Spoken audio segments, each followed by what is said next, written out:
Hi Floppycatters! Today we're doing the final product review video for the Shark Steam Mop, which I was really excited to get because I like the idea of using water and steam to clean, especially when you have animals or children, because it's safer, it's a good clean without using chemicals or other harsh things on your floors, on tile.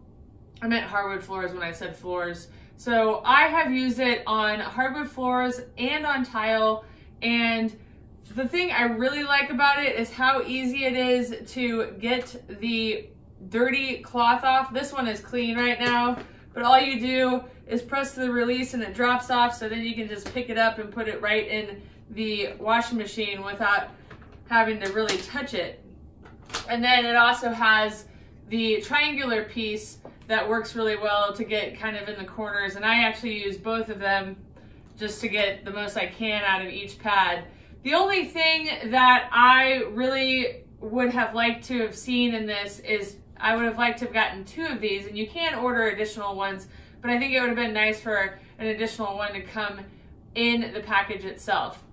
Now, I haven't used the other tools that came with it that much. I use this one on my oven. I have stainless steel oven, refrigerator, and dishwasher, and it cleaned it, but it didn't really leave a nice shine. It still looked like something had been wiped on it, if you will. So without further ado, here's footage of me cleaning my tile floors with the Shark Steam Mop.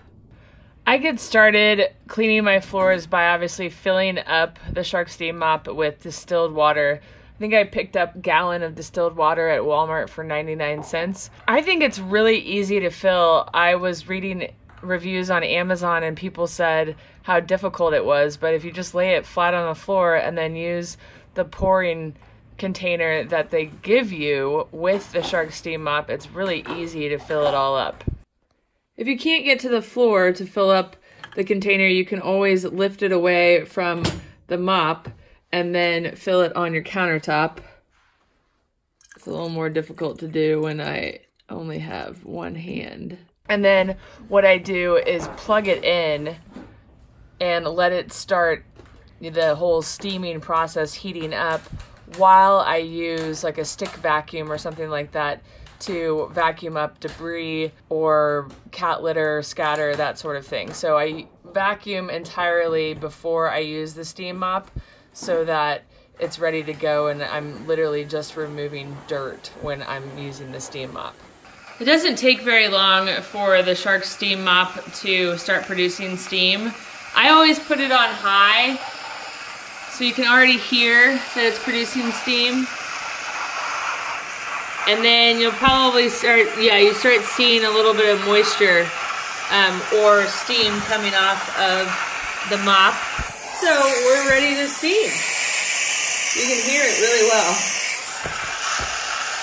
So this is a clean cover, but you can see that the dirt from my previous cleanings is still kind of there. I never got clarity from Shark as to how to clean it because you're not allowed to use bleach.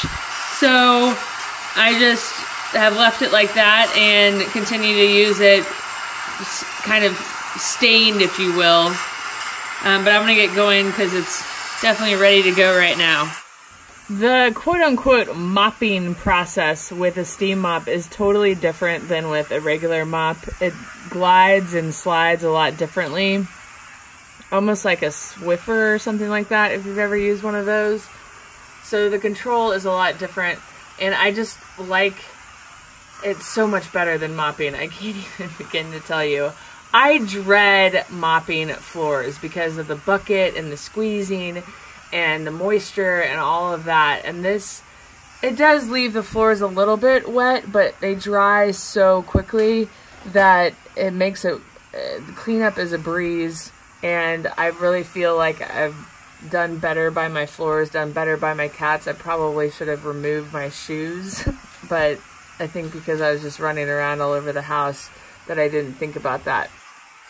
So to give you an idea, this is what the clean side looked like. And then this is after doing the steam mop. So it picked up a pretty good portion, I'd say. And I still have quite a bit of water left I'm gonna go ahead and use the other side and see if I can get that nice and dirty as well. The Shark Steam Mop has this steam blaster that comes out of that little red portion right there.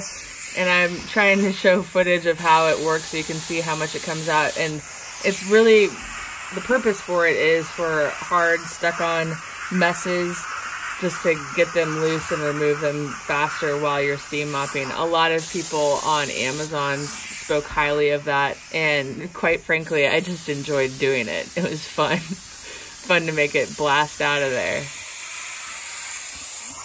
A reader wanted to see a high traffic area before and after, so there's the before and that's the after.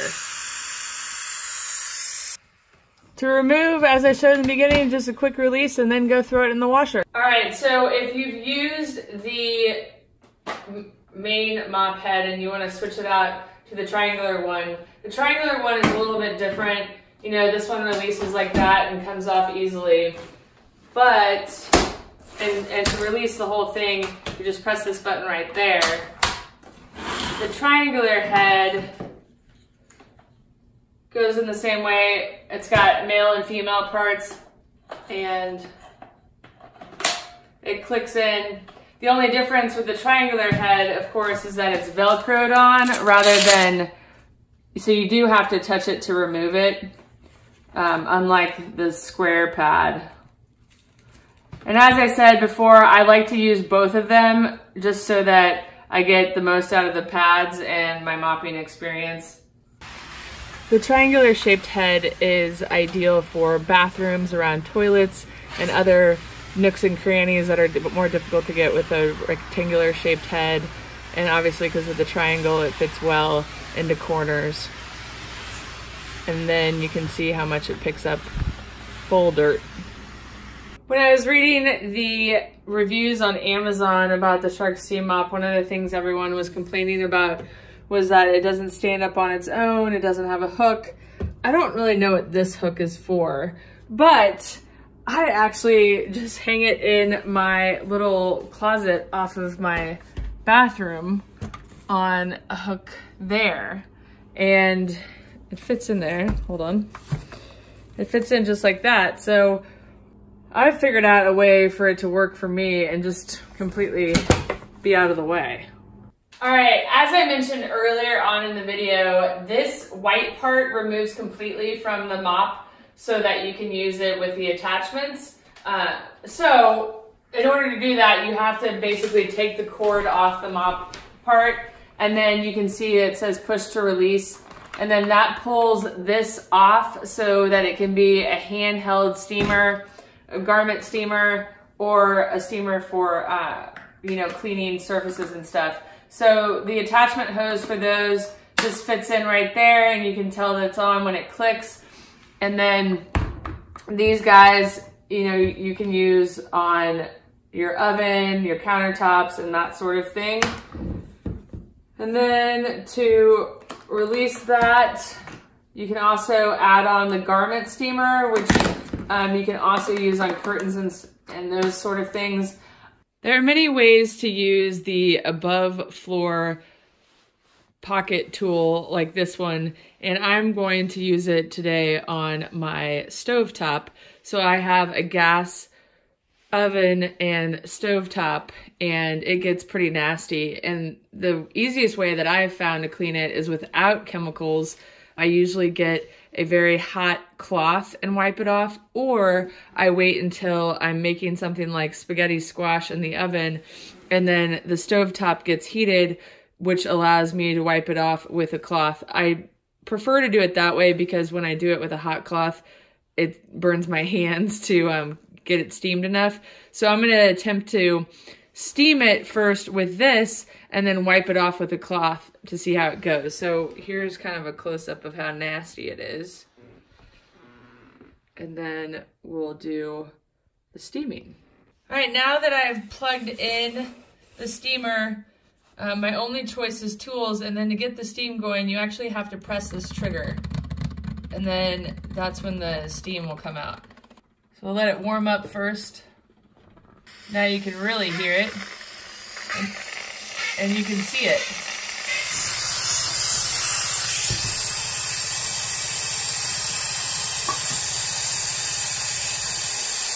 So this is a really burnt orange spot on my oven, and it seems to be already removing portions of it, so I'll keep working on that.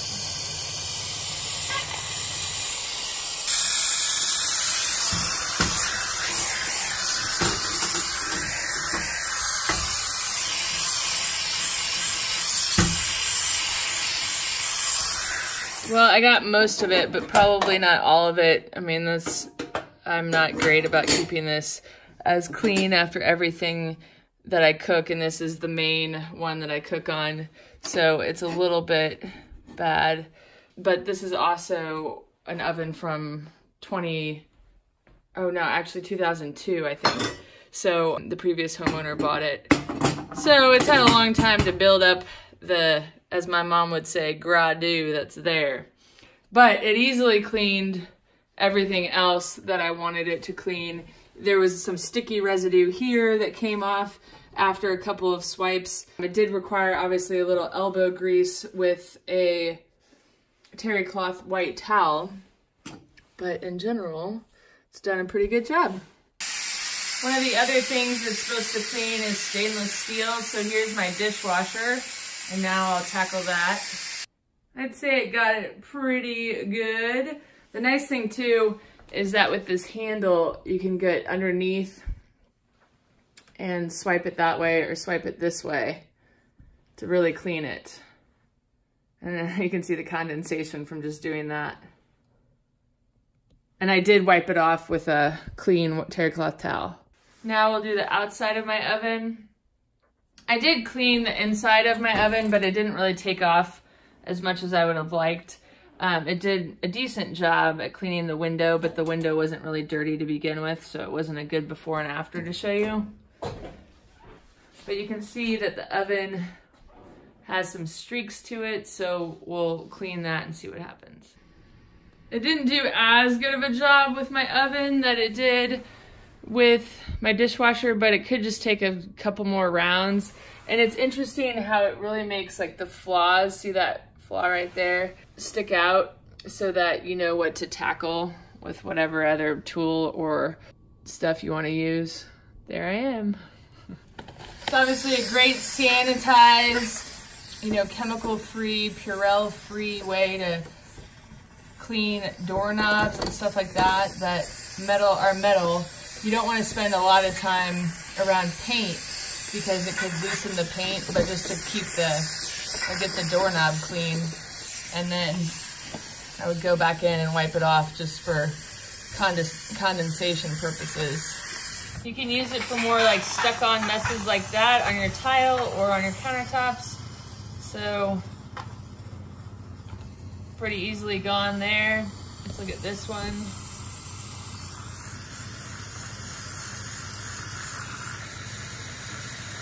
That one requires a little more steaming. And this is what your steam mop does, but just on a up-close level. There we go. Gone. It also cleans grout, so you can see that this grout line is pretty dirty.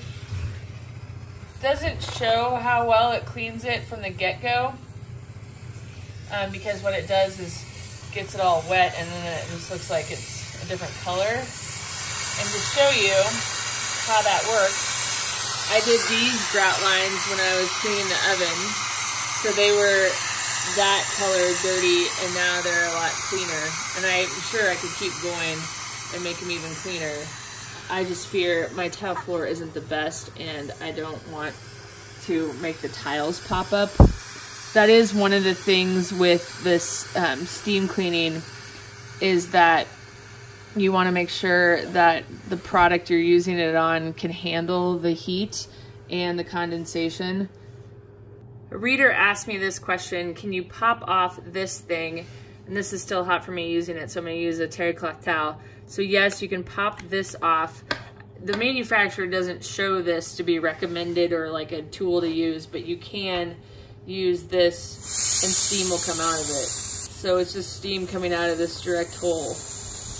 Now you can tell there's steam.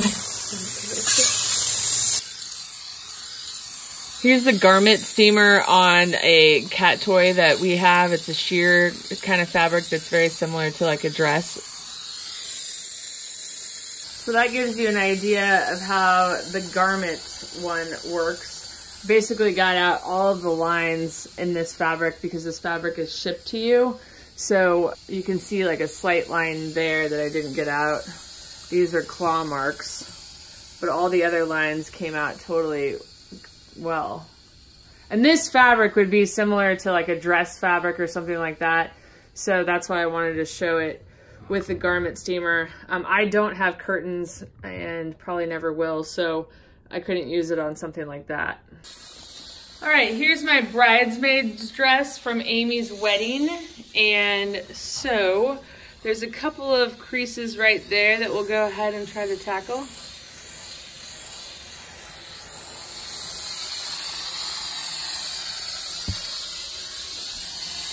So it got those creases. I don't know if I created another one right there or if that one was already existing.